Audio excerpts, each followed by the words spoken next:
Mag-aaway kayo. Tapos sino yung na-expect mo nga ayos ng relasyon nyo? Kaibigan mo? Yan. Bakit every time na may sama ka ng loob sa partner mo, sa kaibigan ka lalapit? Kailangan ba kaibigan mo ayos ng relasyon yung dalawa? Kasama ba siya nung nililigawan mo pa lang siya? Kasama ba siya nung sinagot mo siya?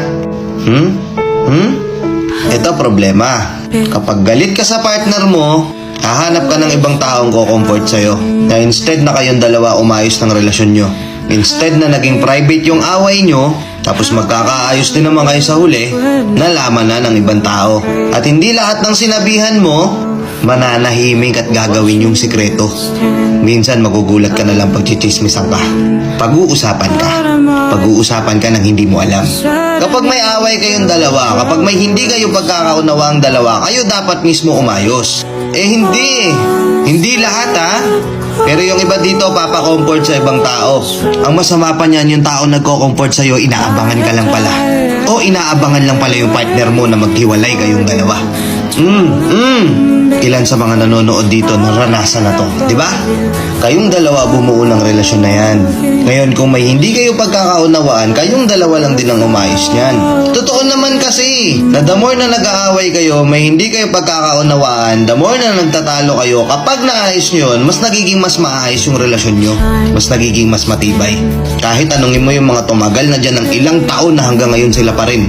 Ano sikreto sa relasyon? Ano po ba yung tip para tumagal yung relasyon ng ganyang katagal? Paano nyo po nakuha yan? Paano nyo po naabot yan? Isa lang isasagot niyan. Lahat ng pinag-awayan nila, naayos nila lang sila lang dalawa. Di sila sumuko agad. Di sila naghanap ng ibang tao nga ayos ng relasyon nila.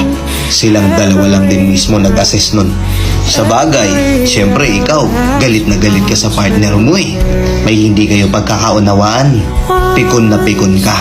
Magulo yung utak mo. Manghihingi ka ng advice sa kaibigan mo. Wala ka nang pakialam na hindi mo na alam kung totoong kaibigan ba talaga siya o hindi. Sabihin sa'yo niyan, "Naku, iwan mo na yan.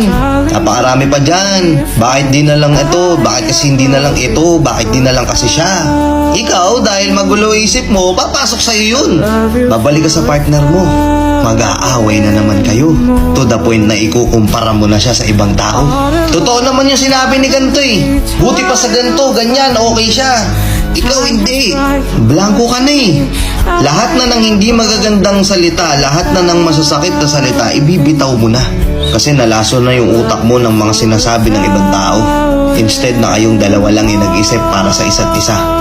Para ayusin nyo yung relasyon yung dalawa. Para maplansya nyo yung pag-aaway yung dalawa. Kung iniisip mo na good idea na magpa-comfort ka sa ibang tao dahil lang masama loob mo sa partner mo, pag-isipan mo mabuti ha. Oo, hindi naman siguro masama. Hingi ka ng konting advice sa mga kaibigan mo. Pero siguraduhin mong yung mga kaibigan na yung totoong kaibigan para sa'yo. Kasi kung totoong kaibigan yan, mag-open up ka man sa kanila ng problema nyo ng partner mo, tapos alam nila na ikaw yung mali, di ka nila kukonsintihin. Pagagalitan ka pa niyan. Pero kung yung nilapitan mo ay kukonsintihin ka, tapos ipupush ka pa nilang gumawa lalo ng mga maling desisyon mo sa buhay, hindi kaibigan yan. Nagets mo? Kung may pag-aaway kayo, kayong dalawa na lang umayos. Keep it private. Keep it low-key. Kasi hindi nga lahat ng mapagsasabihan mo magiging honest. Na hindi nila ikakalat kung ano mang naging problema yung dalawa. Nakuha mo? Kung nagets mo, comment ka nga dito. Ano masasabi mo sa video na to? Tama ba o hindi? Comment mo dito. Let's go and peace out.